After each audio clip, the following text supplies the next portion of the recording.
Shalom, berjumpa kembali hari ini dalam renungan dalam program Intim dengan Allah. Mari sama-sama kita mau naikkan pujian, penyembahan kita sebelum kita mendengarkan renungan hari ini. Terima kasih Tuhan Yesus.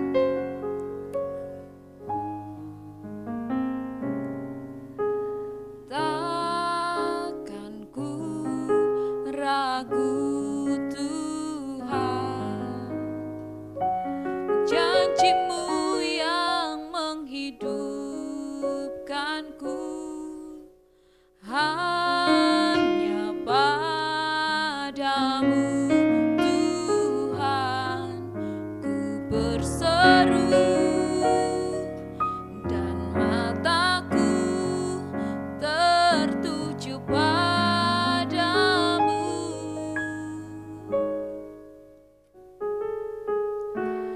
Takkan ku ragu Tuhan, janji-Mu yang menghidupkanku, hanya padamu Tuhan ku berseru, dan mataku tertuju padamu. Kau selalu punya cara untuk menolongku, Kau selalu punya jalan keajaiban-Mu. Kau dahsyat dalam segala perbuatan-Mu, dan ku tenang di dalam cara-Mu. Kau selalu punya cara untuk menolongku, Kau selalu punya jalan keajaiban-Mu. Kau dahsyat dalam segala perbuatan-Mu, dan ku tenang di dalam cara-Mu.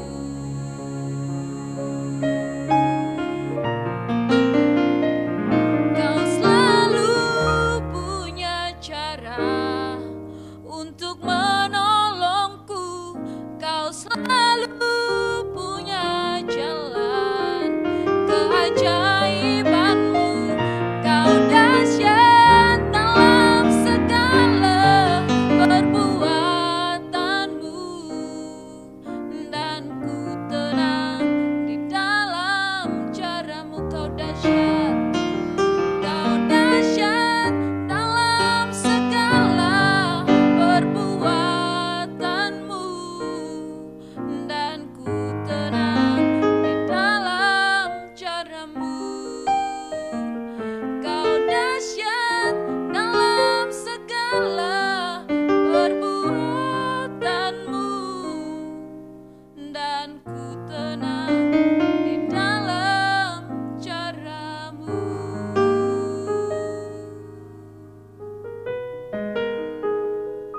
Terima kasih Tuhan Yesus.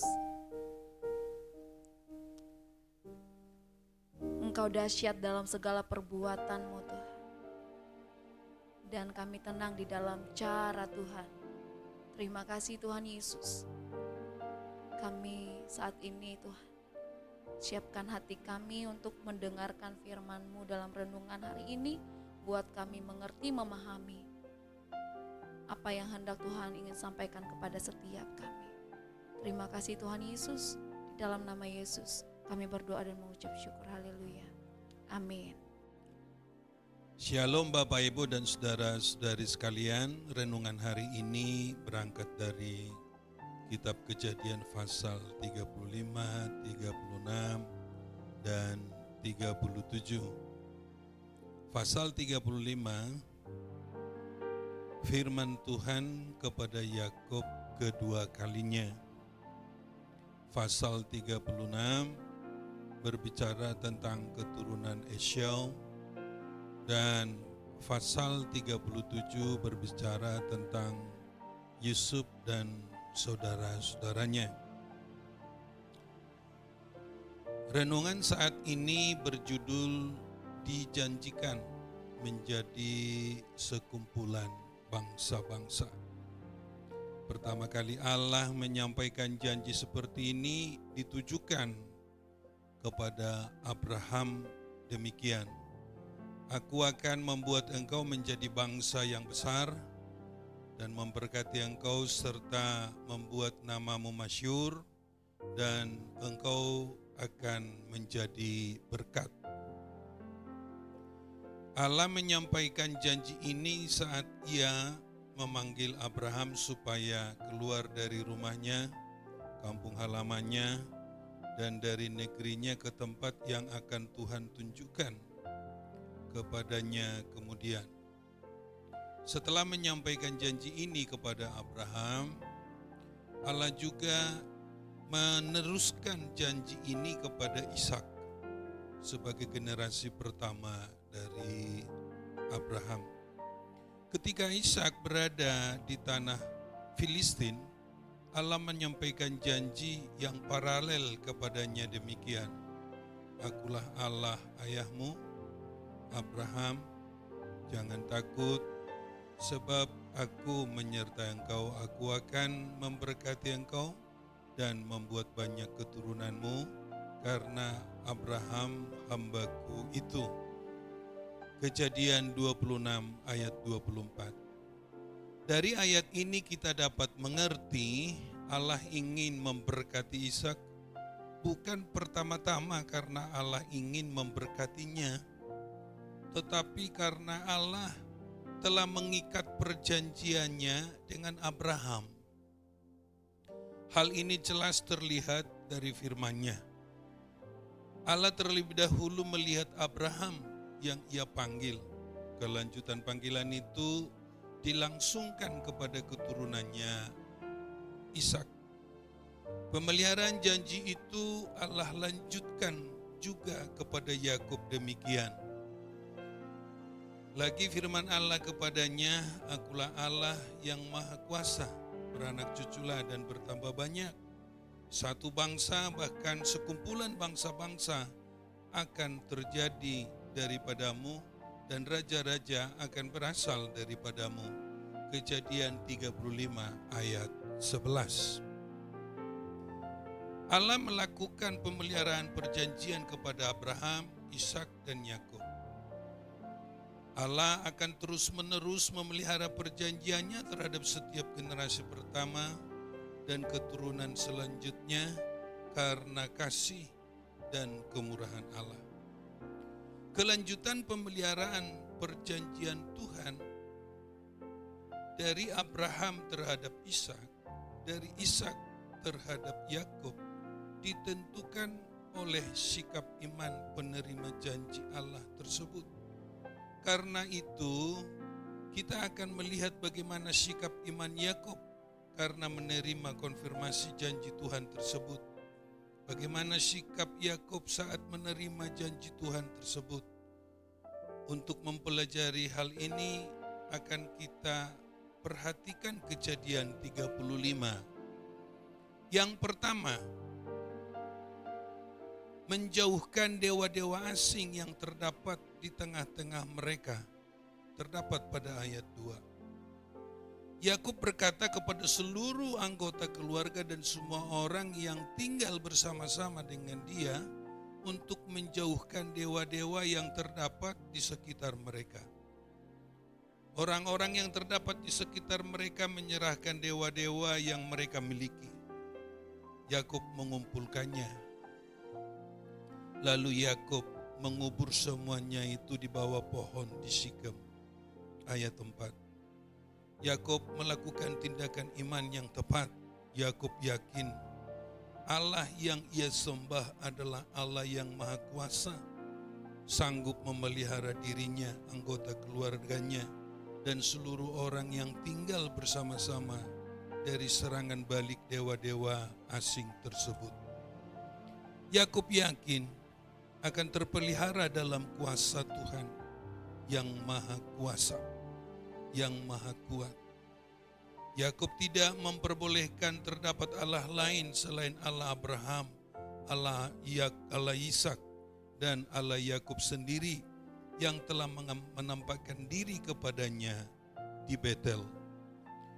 Yakub dan seluruh anggota keluarga harus beribadah kepada Allah Maha Pencipta, Allah yang memanggil Abraham neneknya dari tanah Ur Kasdim. Yang kedua, Yakub, anggota keluarganya, dan semua orang yang tinggal bersama-sama dengan dia bergegas menjumpai Allah ke Betel. Setelah membersihkan diri dari dewa-dewa asing yang dapat merintangi iman mereka kepada Allah, Yakub melaksanakan tindakan iman berikutnya, yakni bergegas menjumpai Tuhan di Betel. Berangkat untuk beribadah kepada Tuhan. Yakub menyediakan dirinya secara khusus untuk berjumpa dengan Tuhan. Yakub menghususkan waktunya untuk bertemu dengan Tuhan, meninggalkan pekerjaannya untuk beribadah kepada Tuhan, meninggalkan segalanya sementara waktu untuk berbakti kepada Tuhan. Yang ketiga, setelah sampai di tempat yang ia tuju, Yakub mendirikan mezbah untuk Tuhan. Ayat yang ketiga. Mezbah adalah tempat persembahan korban kepada Tuhan. Di sana Yakub mempersembahkan persembahannya kepada Tuhan. Di Betel, Yakub membungkukkan dirinya di hadapan Tuhan, sujud kepada Tuhan, menyampaikan penyembahannya kepada Tuhan, menyerahkan segenap kehidupannya kepada Tuhan yang telah menyertai kehidupannya sepanjang perjalanan. Ayat yang ketiga. Yakub tidak melupakan mimpinya. Ketika Yakub ketakutan, lelah, dan menghadapi jalan buntu, ia melihat dalam mimpinya tangga sampai ke langit. Malaikat Tuhan turun naik pada tangga itu. Dalam mimpinya, ia mendengar firman Tuhan demikian. Akulah Tuhan Allah Abraham, nenekmu, dan Allah Ishak. Keturunanmu akan menjadi seperti debu banyaknya, dan olehmu dan keturunanmu semua kaum di muka bumi akan mendapat berkat. Ketika Yakub melangkahkan kaki untuk menapaki jalan yang tidak menentu, Tuhan memperlihatkan jalan yang tidak pernah terpikirkan sebelumnya. Jalan yang tidak terduga, yakni jalan hidup surgawi yang diperlihatkan Tuhan kepadanya dalam mimpi. Yakub pasti mengalami kekuatan yang baru dalam menjalani kehidupannya. Paradigmanya berubah, imannya menjadi kokoh, dan kehidupannya mengalami perubahan. Tuhan adalah tempat perlindungan yang teguh. Yang keempat, Yakub menamai mezbah yang dia dirikan itu El Betel, terdapat pada ayat yang ketujuh. Dalam bahasa Ibraninya disebut Bet-El, yang artinya rumah Allah atau bait Allah. Mengapa Yakub memberi nama tempat itu adalah Betel? Karena di tempat itulah Tuhan menyatakan dirinya kepada Yakub.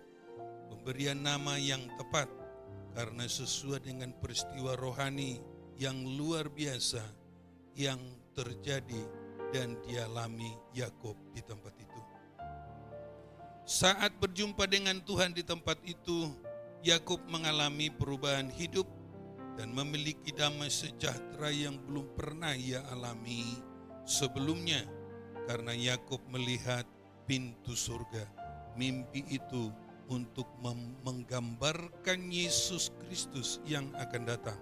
Setelah Yesus Kristus sebagai anak domba yang sempurna mengorbankan dirinya di atas mezbah Allah yang Maha Kudus untuk menebus setiap dosa manusia, yang percaya kepadanya akan selamat oleh karena kasih dan kemurahannya. 1 Korintus 3 ayat 16 dan 1 Korintus 6 ayat 19 ayat yang ke-20. Kapan dan dimanapun kita selalu menghadirkan penyembahan kepada Tuhan. Bagaimana dengan kehidupan kita saat ini? Apakah kita telah merendahkan hati di hadapan Tuhan? Apakah kita masih memiliki sesuatu yang dapat menghalangi penyembahan dan pelayanan kita terhadap Tuhan? Apakah keegoisan kita masih menjadi tuan yang merajai kehidupan kita? Bagaimana dengan kesibukan kita? Apakah kesibukan kita menjadi penghalang untuk beribadah kepadanya? Apakah yang kita miliki sering menjadi ganjalan untuk membangun persekutuan kita dengan Tuhan? Mengapa dengan Kristus? Karena Yesus Kristus adalah jalan pada kehidupan yang kekal. Yesus Kristus adalah jalan keselamatan. Yesus Kristus adalah tangga naik ke surga. Melalui Yesus Kristus, janji Allah kepada Abraham, Ishak, dan Yakub menjadi berkat bagi bangsa-bangsa telah dinyatakan karena Yesus Kristus berasal dari keturunan Abraham. Demikianlah berkat yang dijanjikan kepada Abraham sebagai bapa orang-orang yang percaya, dinyatakan juga kepada kita masing-masing pada saat ini. Marilah kita teruskan kabar gembira, kabar keselamatan ini kepada generasi ke generasi berikutnya, supaya kita dan generasi selanjutnya menjadi pewaris keselamatan yang telah Tuhan Yesus Kristus kerjakan bagi setiap orang yang percaya kepadanya. Sekian renungan untuk kita saat ini. Kiranya Tuhan memberkati kita sekalian. Mari kita berdoa. Kami panjatkan syukur dan terima kasih kepadamu Tuhan, oleh karena kasih setia Tuhan yang senantiasa menolong dan memimpin kehidupan kami. Kadangkala kami sendiri yang menghalangi berkat Tuhan terjadi pada kami, tetapi karena kasih-Mu, karena kedaulatan-Mu, karena kekuasaan-Mu, senantiasa ingin mengokohkan perjanjian-Mu untuk kami sekalian, sehingga Engkau meneruskannya terus-menerus dari kami ke generasi kami dan generasi berikutnya mendapat berkat dan kemurahan Tuhan. Inilah Tuhan yang menjadi doa dan permohonan kami, yang kami panjatkan di dalam nama Tuhan kami Yesus Kristus. Kami berdoa dan bersyukur. Amin.